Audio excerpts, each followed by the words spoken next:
Dapatkan welcome bonus sebanyak $170 selepas mendaftar di Huobi dan anda boleh mula membeli kripto kegemaran anda. Cubalah sekarang di Huobi Global. Dan Assalamualaikum, salam kripto. Okey, so Alhamdulillah sekarang ni market kripto agak tenang daripada drama Terra Luna. Okey, sebab saya pun dah 2 kali buat video pasal Terra Luna, and memang sepanjang minggu ni dan minggu lepas banyak isu Terra Luna. So saya nak relax kejap lah. Okey, sebab pimai-pimai tang tu juga. Okey, macam-macam lah. Dokon boleh keluar statement, founder tu Terra Luna and macam-macam dengan komen daripada CZ Binance kan. Tapi at the end of the day, token tu memang ke laut juga buat masa sekarang. Okey, so sekarang ni saya nak cerita tentang market crypto and apa yang kita boleh tengok selepas ini. Sebab ada isu berat ataupun isu besar yang kita perlu perhalusi dan kita perlu letakkan dalam kita punya kalau ada yang buat investment planning ke atau trading ke kan, kita kena tengok perkara ini. Sebab perkara ni dia nak kata baru muncul tak, tapi dia dah lama dah, tapi sekarang ni memang nampak makin lama makin besar lah. Perkara besar tu adalah kemungkinan besar US akan masuk ke dalam fasa recession, economic recession. So sebelum ni antara krisis ekonomi yang besar adalah pada tahun 2007-2008 yang global financial crisis, sebabkan pasaran real estate di US. So benda tu adalah trigger point. So sekarang ni pun kita kemungkinan akan mengalami impact yang sedemikian lah. Okay, cumanya kali ini dia bukan from the real estate market, tetapi banyak faktor dia. Okay, of course pandemic satu hal, perang perang Russia dengan Ukraine satu hal, lepas tu lagi satu dengan US dengan Russia dengan NATO pun satu hal. Okay, and then global supply crisis. So macam-macam benda lah, macam-macam masalah. Okay, so nak list down kan pun memang banyak. Okay, so benda-benda ni memang memberikan kesan terhadap market kripto. Dan kalau tuan-tuan puan tengok, harga Bitcoin sekarang ni adalah sekitar 30,000 dan dia susah nak break 30,000. Kalau tuan-tuan puan perasan, dia berada di sekitar 28 ke 30,000. Okay, hari tu dia drop sampai 26,000, tapi dia regain balik lah. Okay, regain balik support sekitar 28,000. Tetapi dia nak break yang 30,000 ni amat payah buat masa sekarang. Okey, sebelum tu kita pergi dekat carta Bitcoin ni tuan-tuan dan puan. Okey, lama kita tak tengok pelangi ni. Okey, so kalau kita tengok pelangi ni, Bitcoin logarithmic curve ni, selalunya the bottom is kalau dia pergi dekat warna putih. Okey, sejak tahun 2011 lah, sejak dia mula diperdagangkan, memang kita boleh tengok kalau dia reach dekat putih yang bawah ni, then dia memang akan meroket ke atas lah. Dan last kali dia jatuh daripada putih ni adalah pada tahun 2020, Mac 2020, sebab isu COVID. Okey, dan sekarang berlaku lagi tuan-tuan puan, berlaku lagi. Bitcoin sedang keluar daripada support dekat log curve ni. Sebab support dia adalah sekitar 32,000. So dia dah turun daripada bawah daripada tu, dan sekarang ni kita nak tengok adakah dia mampu untuk membuat kenaikan atau dia mungkin akan drop balik sebelum dia naik. Okey, sebab apa? Sebab kalau ni pandangan saya kalau tak ada apa-apa isu yang besar sekarang, okey, dengan isu inflasi dan isu geopolitik, isu global, kemungkinan besar saya boleh kata ini adalah bottom. Maksudnya ini adalah paling bawah dan dia akan naik balik. Tetapi walaupun dari sudut technical analysis mungkin nampak dia boleh naik, sebab kita tengok ni dah bawah dah daripada putih ni. So lepas ni dia akan naik lagi banyak lah kan. Okey, sama juga macam yang bulan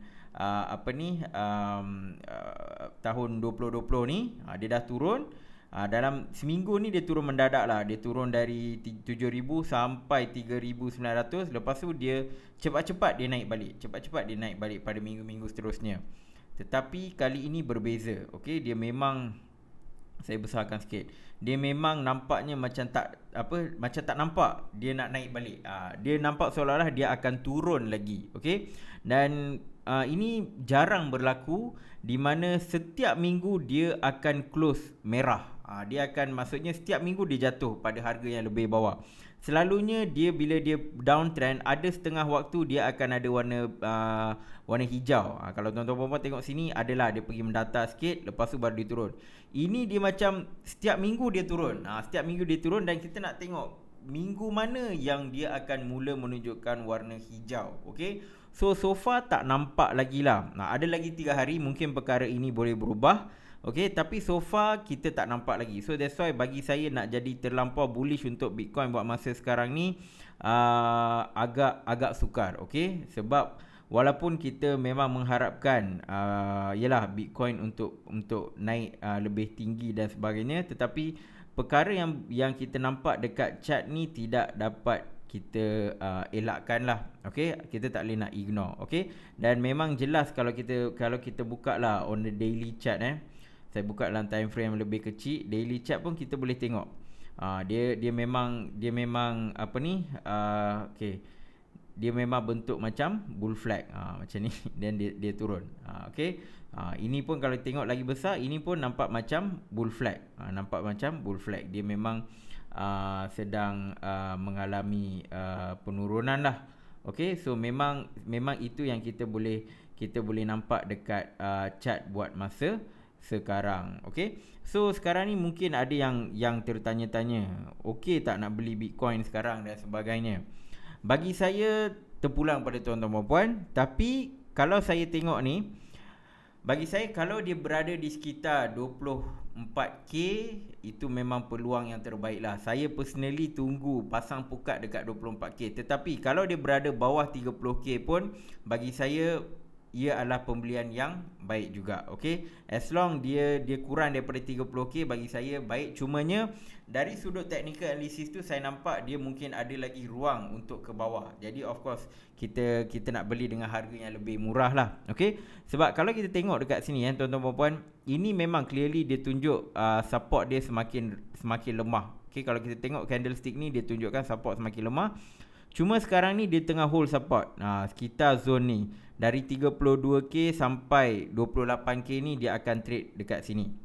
Okay, kalau kita tengok candlestick ni ini yang merah ni kita panggil engulfing, bearish engulfing, di mana kalau body merah ni lebih panjang daripada body biru ataupun hijau ni, then dia susah untuk nak break. Okay, dia susah nak break yang 31.3k ni lah. Okay, so ini pun sama juga. So kalaulah yang hijau ni by end of the day atau mungkin by esok, kita nak tengok bolehkah hijau ni close atas daripada ni.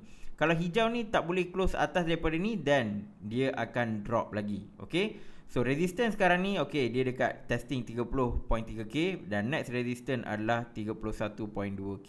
So kita nak tengok mampukah dia break resistance yang ni. So far kita nampak dia memang fail lah. Dia memang fail nak break 32k. Setiap kali nak break 32k, dia akan jatuh balik. Okay, dan support sekarang ni kita memang nampak dekat 28k lah, 28k something like that. Kalau dia pergi 25k hari tu pun cepat-cepat dia naik balik. Okay, so ini perkara yang kita kena clear tentang price action buat Bitcoin. Okay, kalau tanya saya rasa mungkin dia boleh jatuh lagi, sebab dia susah nak break 30k ni.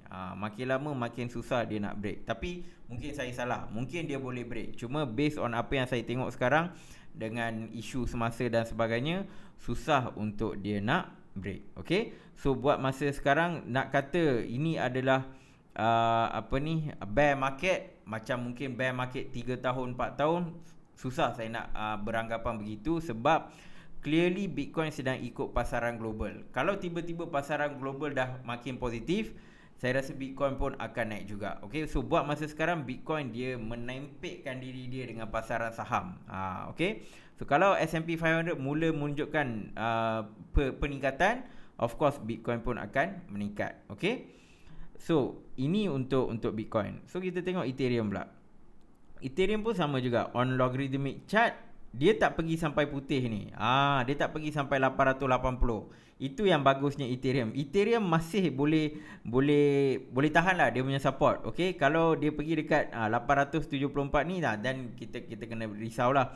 Tapi Ethereum for now memang sangat solid lah. Okay, so Ethereum nampaknya makin lama makin kuat. Dia punya price action against Bitcoin ni, kita nampak Ethereum ni lebih kukuh daripada Bitcoin. Okay, so kalau kita tengok on the daily chart pun, Ethereum pun sama juga. Dia pun cuba nak kekalkan support. Dia pun cuba nak kekalkan support sekitar 1900. Kira-kira 2000 ni lah. Okay, so saya pun letak support next adalah 1700. Dan yang resistance yang dia perlu break buat masa sekarang ni adalah 2130. Dan next adalah 2400. So basically Ethereum pun sedang mengikut Bitcoin. Okay, so kalau kita tengok on the daily chart ni, memang bagi saya tak nampak tak nampak positif sangat. Okay, sebab saya pun tunggu juga kod-kod akan ada inverse head and shoulder dan sebagainya. So far tak nampak lagi. Mungkin kita perlu tunggu masa lah. So saya pun faham kenapa dia bergerak sideways, tak banyak price action, sebab banyak benda yang tak certain lagi. So lagi satu benda yang saya nak tunjukkan dekat tuan-tuan puan-puan adalah ini adalah US government bond. So bila kita tengok banyak aset-aset, tak kira lah emas ke, saham ke, kripto ke, banyak yang tengah jatuh. Sebab apa? Sebab ramai investor-investor besar yang kayangan ni, diorang sekarang tengah ambil investment yang paling selamat. Yang paling selamat, dia tak nak ambil yang berisiko. Okay, so that's why US government bond ni dia boleh katakan agak tinggi. Okay, last dia price macam ni adalah sekitar percentage ni adalah sekitar 2018. So bila dia price 2018, waktu inilah bear market. Ini adalah zaman bear market dulu-dulu. Okay, tahun 2018 semua ni kan. So sekarang ni pun seolah-olah dia berada dekat zone yang sama. So mungkin ini adalah the peak of bear market. Kita tak tahu, mungkin. Sebab apa? Sebab bila dia start to drop ni dari November 2018 sampai bottom April 2020 ni, bila dia start jatuh ni, dan barulah harga kripto pun mula menunjukkan kenaikan. Okay, so antara perkara yang kita perlu tengok adalah bila mana yang ni start to jatuh, dan pelabur-pelabur mungkin rasakan okay, kita tak perlu main safe, kita boleh ambil investment yang lebih berisiko. Contoh macam Bitcoin ETF ke dan sebagainya lah. Okay, ikutlah pelabur-pelabur besar ni. Okay, so sekarang ni kita tengok mungkin ini adalah the peak. The peak level ni. And lepas ni mungkin dia akan jatuh. Mungkin. Ataupun mungkin dia boleh naik atas lagi. Tapi kalau dia start jatuh, ini adalah indikator yang positif untuk market kripto. Okay, so ini antara indikator yang saya tengah tengok juga. Bilalah benda ni jatuh.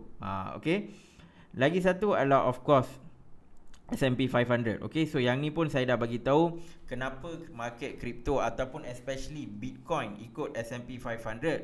Sebab bila kekurangan demand dekat pasaran Bitcoin, dia akan mula mengikut S&P 500. So walaupun ramai nak Bitcoin ni perlu bergerak ikut acuan sendiri, orang panggil Bitcoin decoupling, tapi bagi saya sangat-sangat susah bila mana dah ada banyak Wall Street player dan sebagainya ke dalam market Bitcoin, kripto. Of course dia akan mula ikut pasaran saham.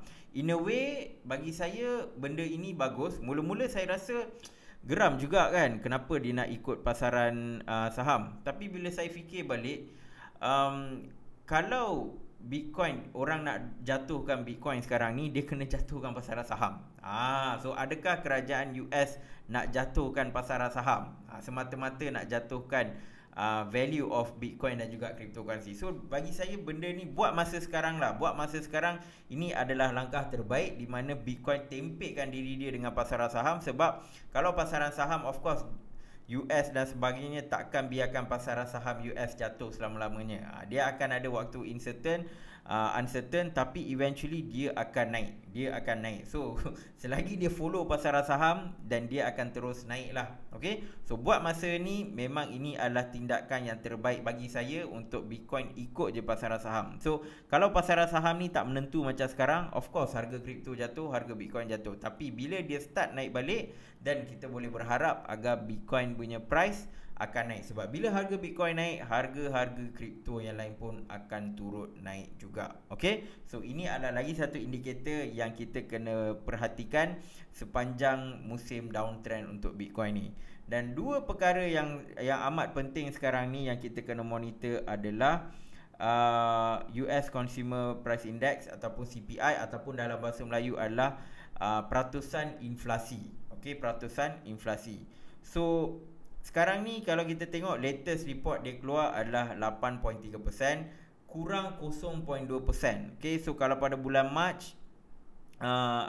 bulan Mac punya kadar inflasi adalah 8.5%, pada bulan April adalah 8.3%. Okay, walaupun dia rendah sedikit, tetapi dia sebenarnya forecast 8.1 tuan-tuan dan puan, tapi dia tinggi sedikit dari forecast. So that's why market tidak dapat menerima kenyataan ini, dan dia dump agak teruk lah, sekitar Mei 11 macam ni kan. Okay, sebab kalau diikut forecast ataupun lebih rendah, maksudnya inflasi itu semakin pulih.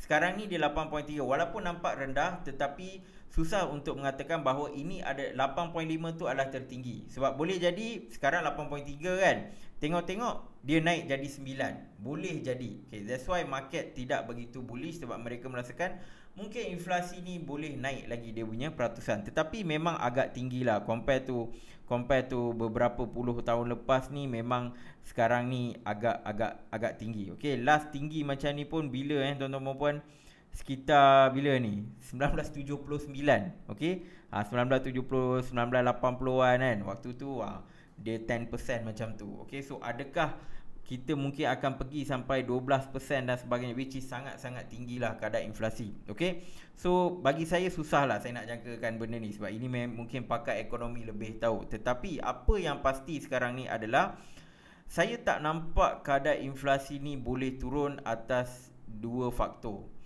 Faktor yang menyebabkan kadar inflasi ni naik tuan-tuan dan puan adalah bila kos makanan meningkat dan kos tenaga meningkat.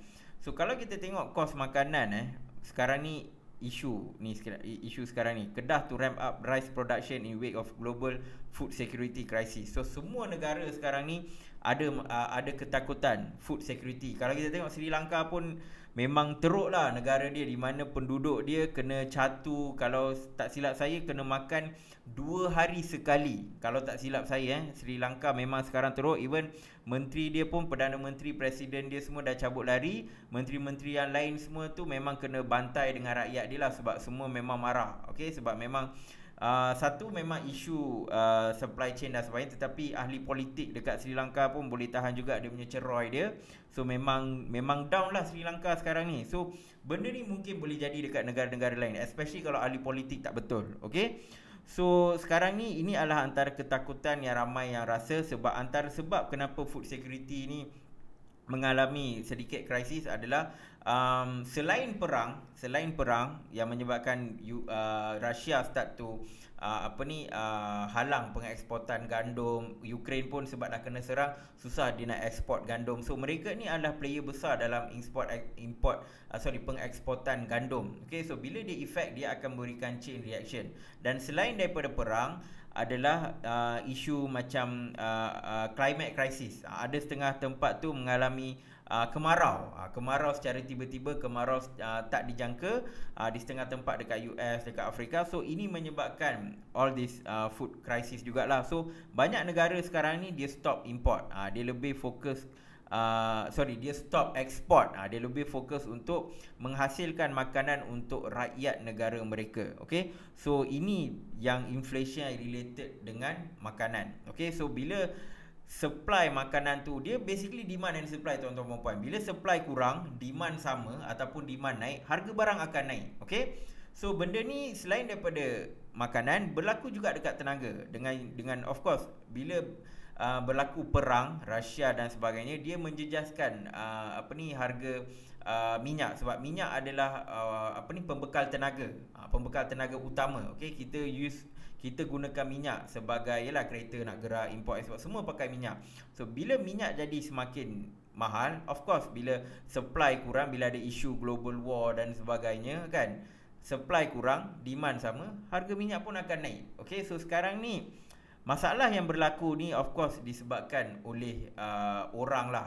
Orang memang dari sudut climate crisis betul kan, datang daripada alam sekitar, tetapi the problem yang kita hadapi sekarang ni, inflation yang berlaku sekarang ni adalah disebabkan oleh manusia, disebabkan oleh pemimpin, okey, dan disebabkan oleh kuasa-kuasa besar US, Rusia kan. Saya pun tak faham macam sekarang ni. Okey, so one of the thing kenapa saya cakap saya tak rasa inflation ni boleh kurang. Kalau kurang bagus, tapi susah untuk saya nak jangkakan pengurangan buat masa sekarang ni, sebab ni one of the reason, Rusia dah lah tengah berbulu dengan Ukraine. Okey, dengan NATO sekali berbulu. Tiba-tiba NATO kata dia nak time ni dia ada banyak masa dia boleh buat, tapi time ni lah dia nak fikir, dia nak duduk kacau Rusia. Dia kata okey, kita nak jemput Finland, Sweden. Mamat ni dah lah tengah panas dengan Rusia, yang kau duk kacau sangat ni kenapa? So ni bagi saya tak faham dengan NATO punya tindakan, seolah-olah benda ni memang dia sengaja nak create all this thing. Okay, dia boleh buat waktu lain, dia boleh buat, yelah, sebab kita faham Rusia sekarang tengah berbulu dengan Ukraine. Time ni lah dia nak masuk jarum lagi. So kalau benda ni berlaku, Rusia akan of course buat tindakan lebih drastik kan. Dia boleh serang Finland, Sweden ke, atau dia boleh tiba-tiba kata okey, aku tak nak export benda ni pula lah kan. And dia akan memberikan tindakan yang berantai dan eventually akan efek dan menyebabkan inflasi menjadi semakin tinggi. Dia bukan je efek US, dia eventually akan efek kita juga. Siapa-siapa pun akan kena efek. Tapi US adalah indikator. Bila dia dah start kena kat US, faham-faham lah tuan-tuan dan puan. So dua benda ni lah saya tak nampak. Dari sudut tenaga dan dari sudut makanan, saya tak nampak akan berlaku pengurangan. Sebab saya nampak supply mungkin akan kurang, demand sama atau demand tinggi, dan harga akan naik. So kenapa saya kata recession tadi? Sebab antara langkah yang pihak kerajaan US nak buat untuk mengurangkan inflation adalah dengan meningkatkan kadar faedah ataupun interest rate, Fed rate lah, interest rate. Interest rate ni memang banyak dia dah naikkan, sebab kenaikan 50% ni memang agak tinggi lah. Dia asalnya dari 0.5% jadi 1%. Almost kenaikan 100% lah. Kadar kenaikan ni 100%. Sangat-sangat besar. Kalau dia keep on buat benda ni kan, dia of course meningkatkan cost untuk buat pinjaman dan sebagainya. And big investor, big whale, kadang-kadang diorang akan melakukan pinjaman yang besar untuk mereka invest lah. So bila benda ni semakin meningkat, of course orang takkan nak spend, orang takkan nak buat pinjaman dan sebagainya. Okay, kalau dia terus buat benda macam ni, dan bila tiada pengurangan pada kadar inflasi, walaupun dia dah naikkan kadar interest rate dan sebagainya, of course dia tak boleh naikkan terlampau tinggi. Mampus orang nak bayar loan mahal-mahal kan.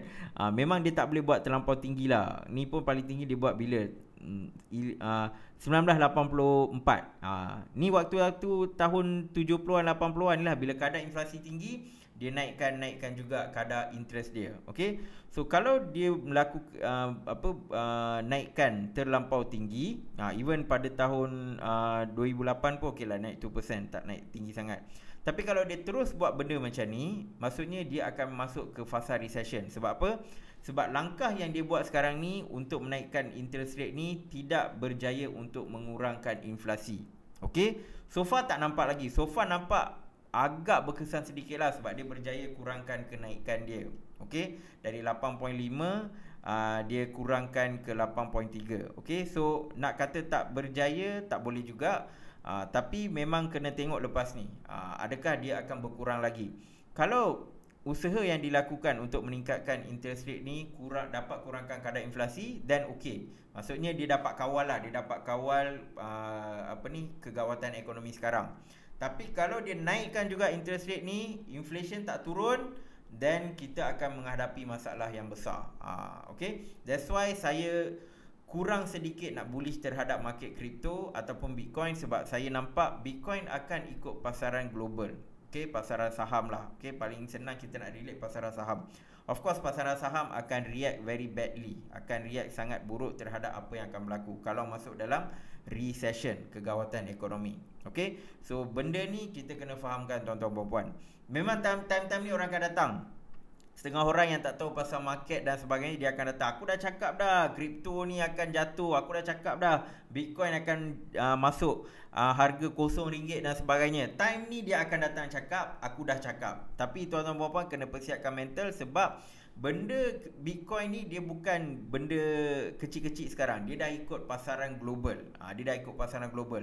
Kalau pasaran global jatuh, of course harga Bitcoin pun jatuh. Kalau pasaran global, keadaan geopolitik semua stabil, of course Bitcoin akan naik balik, kripto lain semua akan naik balik. Okey, ini adalah lumrah alam dalam mana-mana pasaran. Okey. So ini perkara ni memang tuan-tuan puan-puan kena perhalusi and kena fahamkan betul-betul. Okey, sebab memang setiap tahun ada je drama-drama yang berbeza. Tahun lepas dengan isu China dan sebagainya. Cabaran tahun ini adalah isu global. Okey. So kalau kita tengok sekarang ni based on chain punya inilah, just nak share. Sekarang Bitcoin berada dalam extreme fear. So orang kata bila Bitcoin dalam extreme fear, ini adalah waktu terbaik untuk beli. Okey. So kalau nak beli, of course jangan masukkan 100% of your money lah. Sebab ada yang tanya saya, macam mana nak beli sekarang ni. So of course it's not a financial advice, tapi saya akan kata jangan masukkan banyak duit. Contoh, kalau ada yang nak beli, maybe setiap bulan ataupun setiap minggu you beli secara berkala. Sebab kita boleh dollar cost average. So maybe sekarang ni harga RM30,000, you beli untuk RM100. Dan tengok-tengok bulan depan dia jadi RM24,000, then you beli juga. So you boleh beli dalam kadar purata RM26,000. Ni contoh lah kan. Okay. So the best way kalau market tengah jatuh adalah dollar cost average, DCA.